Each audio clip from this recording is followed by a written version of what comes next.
If I had a nickel for every FPS that has a sports ball game mode, I would have 2 nickels, which is not a lot, but it's weird it happened only twice.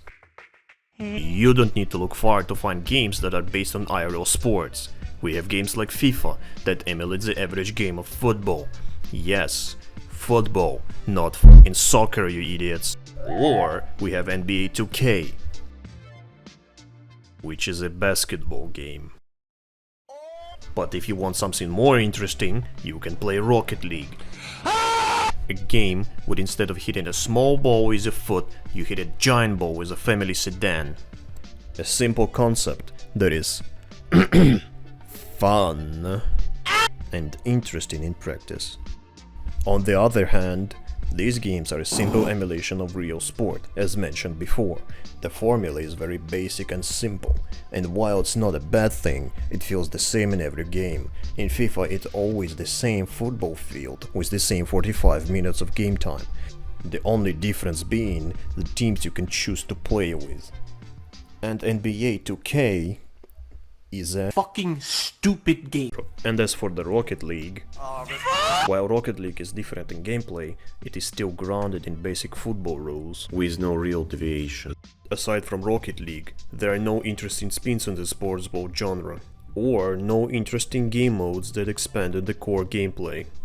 Other game genres have tried experimenting with interesting gameplay features inspired by other games in the same or other genres. Platformers, for instance, very often take their own spin on the core gameplay by implementing gimmicks. Racing games often experiment with the cars you ride or tracks you play on. And first-person shooters often try to experiment with different game modes for different players' needs. And on the topic of FPSs, I have noticed that they have a distinct lack of sports ball game types. They have plenty of well-renowned game modes like Deathmatch, Team Deathmatch, Capture the Flag, King of the Hill, Point Capture and its different forms, Payload, Bomb Scenarios and... was that? Battle Royale. But from what it seems, no one wants to try to add sports ball into FPS. But that doesn't mean no one tried before. In fact, there are 2 games that not only expanded on the sports ball's potential, but also tried bringing it into the first-person shooters.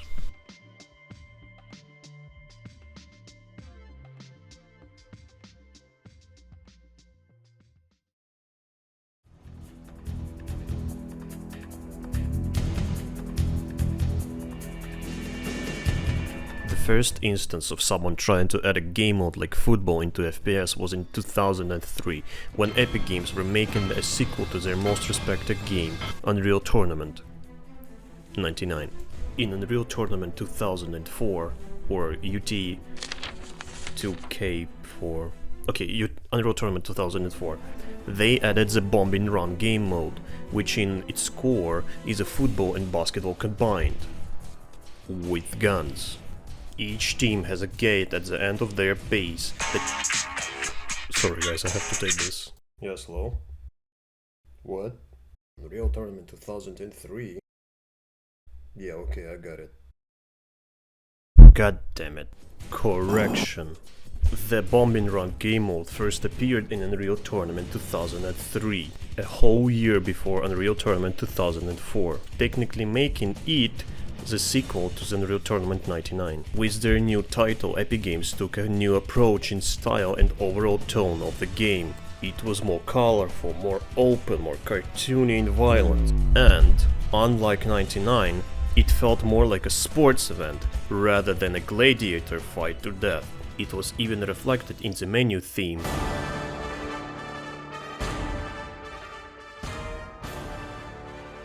So naturally, with a new tone, Epic Games decided to focus more on team-based game modes like Bombing Run, CTF, Double Domination and Deathmatch. I will have to talk about Bombing Run in Unreal Tournament 2004 section, as Unreal Tournament 2003, in retrospect, feels more like a demo rather than a full game. So...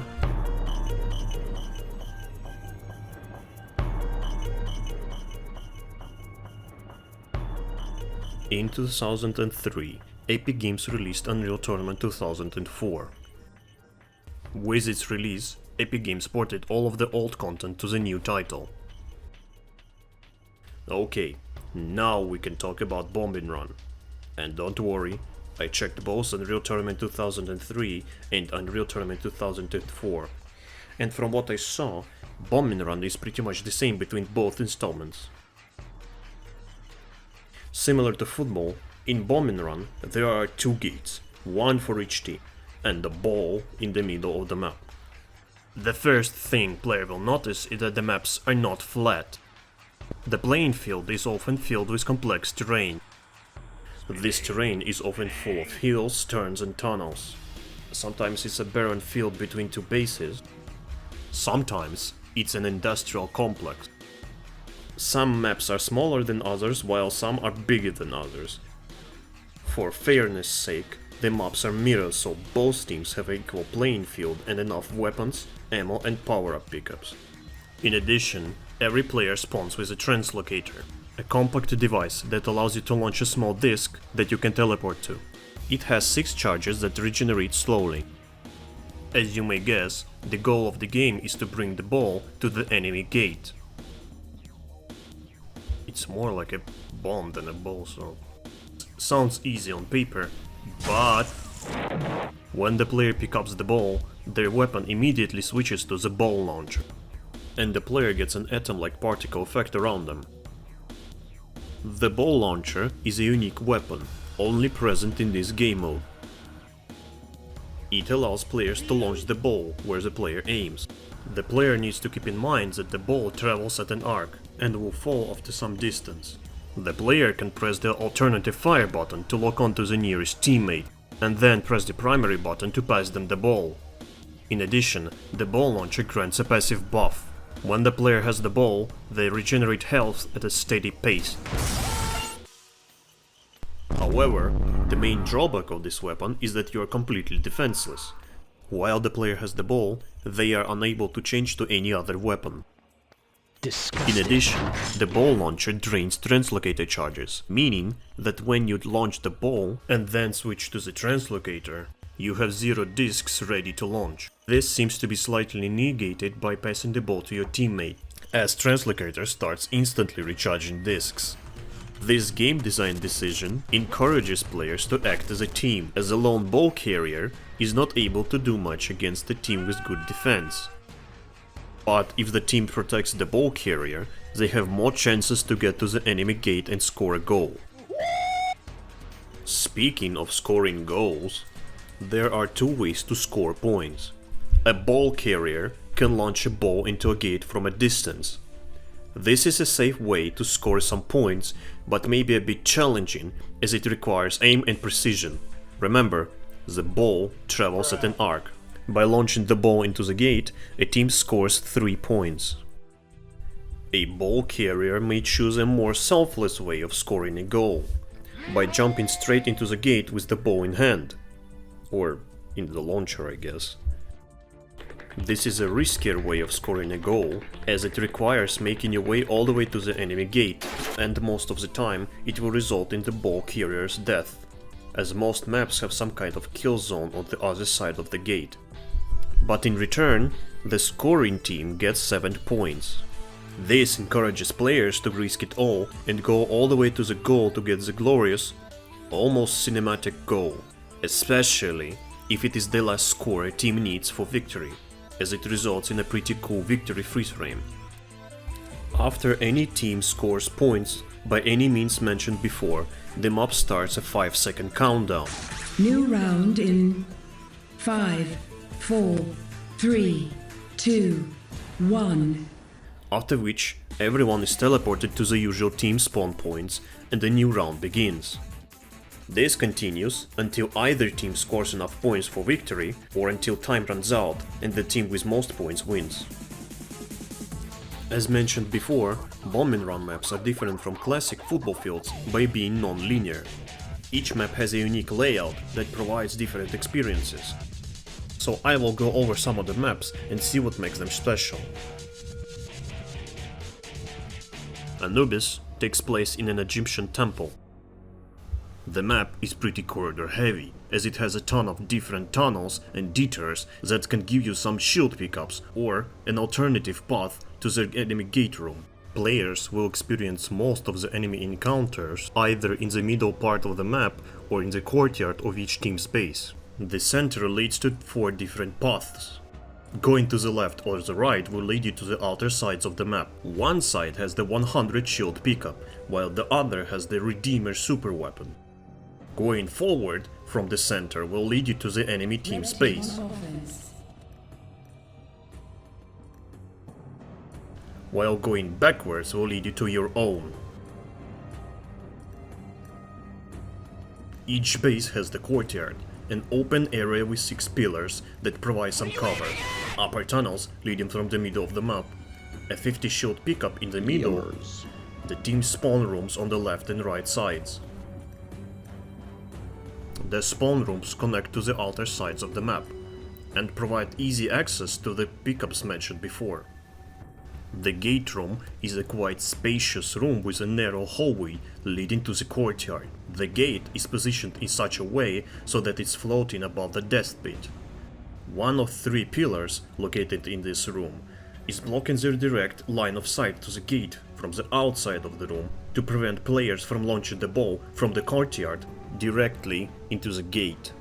In general, the map is very tight, especially in the middle. Because of this, some of the rounds may drag out for far too long.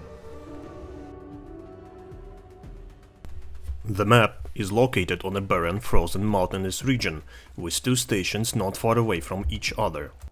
The middle section is very open and full of rough, hilly terrain. Most fights seem to happen here. The ball is located on the highest hill in the far corner of the map. Not far from the ball, there is a cliff with the Iron Painter super weapon, a rifle-mounted satellite alignment tool that tells the satellite where to fire. Each base has a couple entry points that players can use.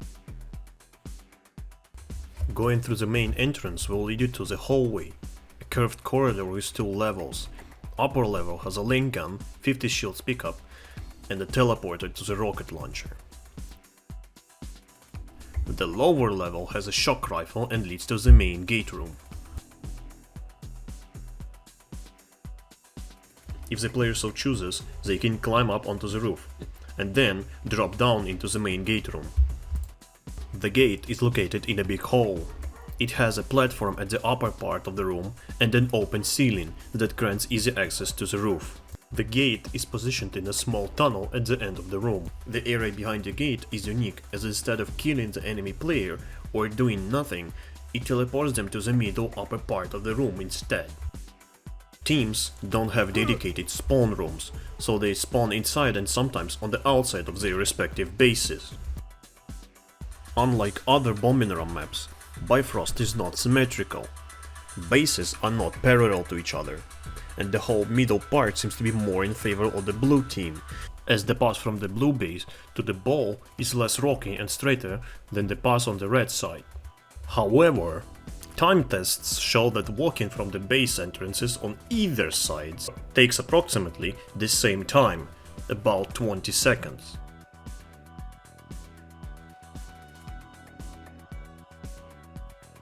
But the blue side seems to be still faster than the red side.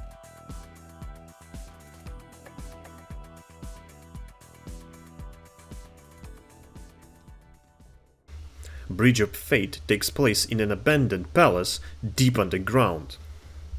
The bases are connected by 3 thin bridges that are hanging above the bottomless pit. The ball is placed on the middle bridge. Taking the middle path will take you directly to the pillar room. But this is not the only way to enter or exit the base. Taking the stairs will get you some more weaponry and also lead you to the pillar room. Taking the bridge from your base to your enemy team's base will grant you a super shield and also a third direct way to the pillar room. The pillar room itself is quite big and has a lot of space. But that doesn't mean that it's empty. There is a quite range of pickups that both teams can use. Above the right exit there is a hidden Redeemer super weapon, that can only be accessed by using the strength locator. Above the left exit there is a keg of health that grants you 100 hit points. Players spawn next to the ling gun and the shock rifle that are located on the sides of the pillar room. The middle part has the minigun and the 50 shield pickup. Closer to the gate room there are two small areas that carry heavier weapons. The left side has the rocket launcher, while the right side has the flak cannon. All of these areas are connected and lead to the main gate room. Like the map itself, a pretty open space. A long hallway with a staircase at the end that leads to the gate itself. Overall, the Bridge of Fate is a very fun and well-rounded map, but not as fun as the last example. Bombing Run Colossus, in my opinion, is the best bombing run map in the game. For the lack of a better word, colossal map, with a lot of different ways you can approach the enemy gate. The ball is located on the elevated middle part, surrounded by two different pickups, a 100 shield on the left and a redeemer on the right. Each base has a lot of gimmicks that can help you during the match.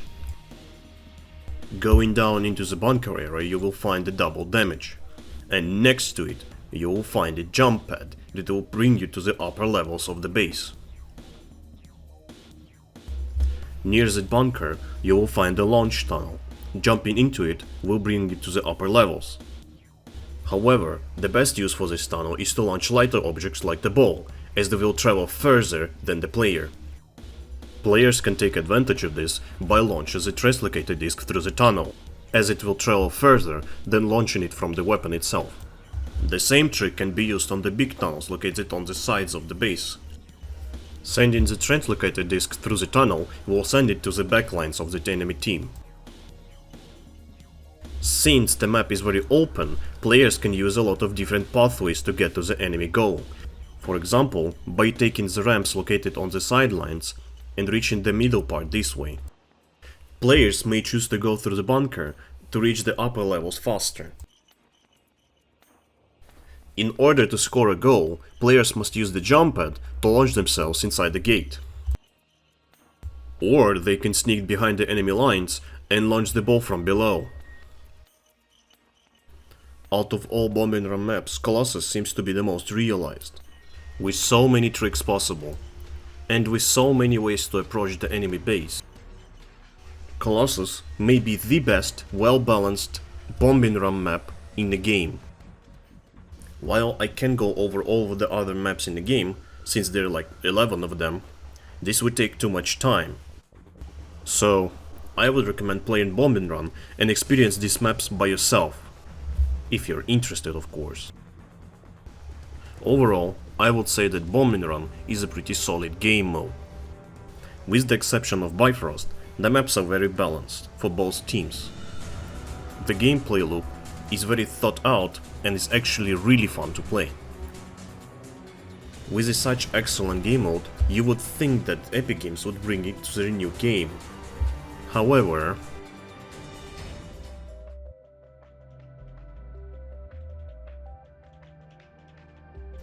after Unreal Tournament 2004, Epic Games decided not to add Bombing Run into their new title, Unreal Tournament 3.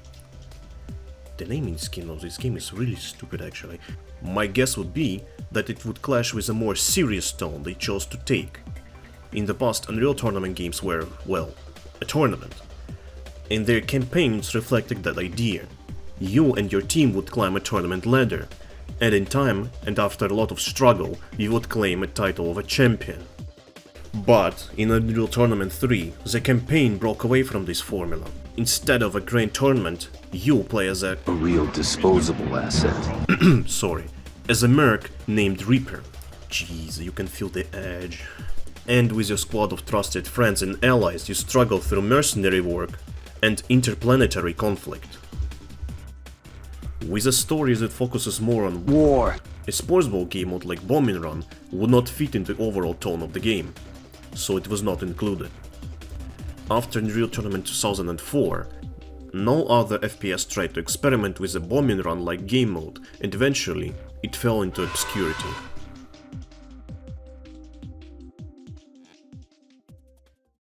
Not until 2016, when Valve added a game mode known as Pastime to their class-based head simulator, Team Fortress 2.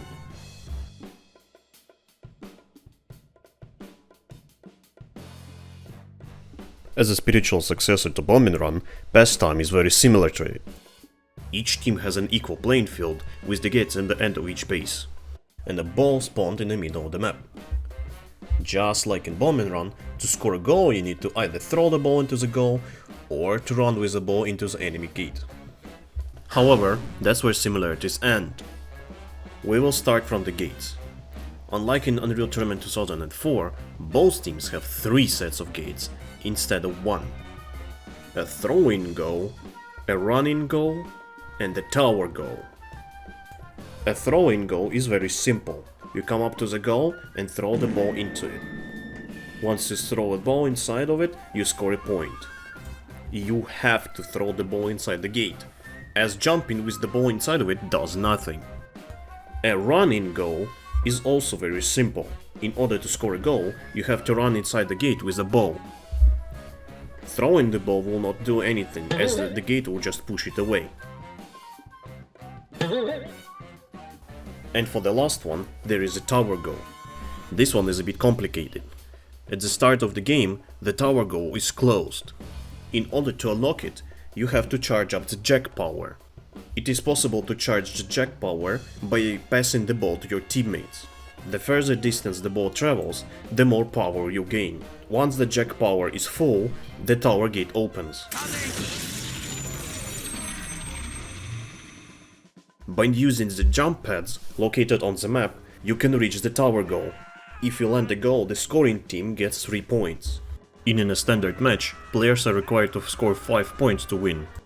The jack itself has also quite unique properties. Instead of just spawning on one specific location, it is dropped by the jack dispenser, located in the middle of the map. On ball pickup, the player gets the speed up power up. This lasts for about 2 seconds before returning the player to their base move speed. This effect is also applied when the player gets the ball from the pass. Now here's the interesting part. If the enemy team player steals the ball, they get speed move boost and invincibility for a couple seconds. And they gain jack power for their respective team. There are a couple of ways to take the jack from the jack carrier, outside of just outright killing them. An enemy player can intercept the enemy pass. It is also possible to recover the jack from the enemy by hitting them with a melee weapon. To prevent griefing and other tomfoolery, this also works on teammates that carry the jack for far too long. It is more beneficial to pick up the jack when you have teammates nearby. Players that pick up the jack when there are no teammates nearby get marked for death. This mark applies mini-crit damage to the carrier, meaning that they take 35% more damage than usual. But this is negated if the player who picks up the jack has teammates nearby. Every teammate who is in the vicinity of the ball carrier gets connected by the green beam. This beam applies the move speed of the fastest class in the pack. It doesn't matter who carries the ball. Every teammate gets the same move speed as the fastest class in the pack. Meaning that if the fastest class is the soldier, everyone gets the move speed of the soldier. If the fastest class is the pyro, everyone gets the move speed of the pyro, and so on and so forth. Every player is able to see their teammates through the wall, but only the jack carrier is able to see the enemy team and their own teammates through the wall. Okay, real talk. I spent too much time talking about maps in Unreal Tournament section, so I'll make this part quick. There are 3 maps in total: District, Brickyard and Timber Town. Brickyard is a big spacious level with 2 warehouses not far away from each other. The warehouses provide some speed move buffs and easy access to the roof. The warehouses also lead to the team bases where the gates are located. District is a very tight and narrow map with a lot of corridors and walkways. It is full of small streets and hallways that can lead to both teams' bases.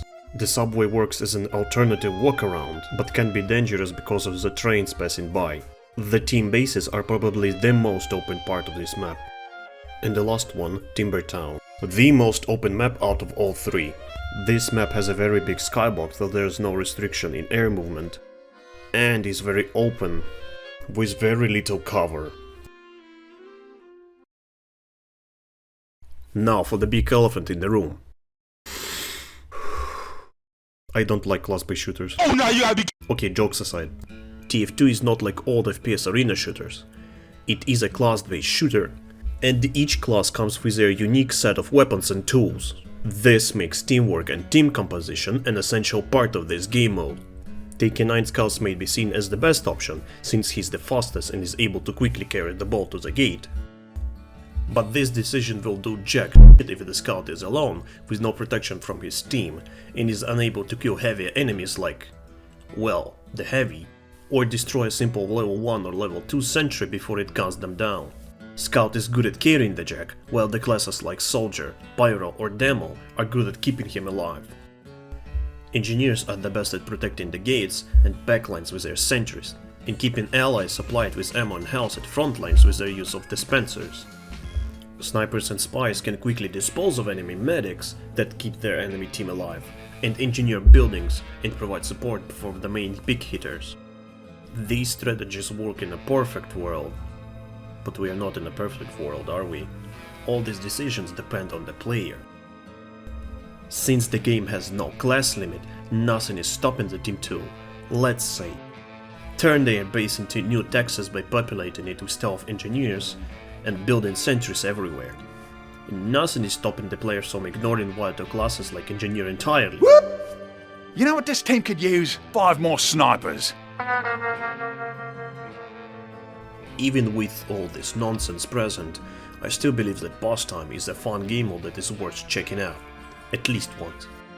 But sadly, from what it seems, I'm the only one with such opinion, as Pastime doesn't get any spotlight from the TF2 community, and at this moment is one of the least popular game modes in Team Fortress 2.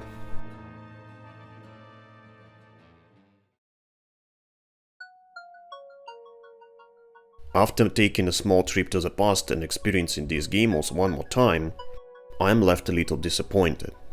Not with the game modes themselves, but with the game studios. Game studios that don't want to experiment with interesting ideas like sports bow and FPS. I do hope that in the future, some game studio will revive this game genre and bring it back to the spotlight again. But for now, I can always come back to Unreal Tournament and TF2 if I want to experience these gems again. And no, Lucio Ball doesn't count as a f***ing sports ball in FPS. I would like to thank you for watching the video and giving this ambitious project a chance. I worked really hard on this video to bring it to the best quality I could. It took a lot of effort to record most of the stuff you see in this video, like animations and puppetry bots, as well as actually recording my voice for the first time in a while. Anyway, if you enjoyed the video, make sure to like and subscribe, and leave a comment if you enjoyed. And make sure to point out every single small mistake I made, or suggest a topic for the next video, it's up to you. I hope to see you in the next video. Bye bye.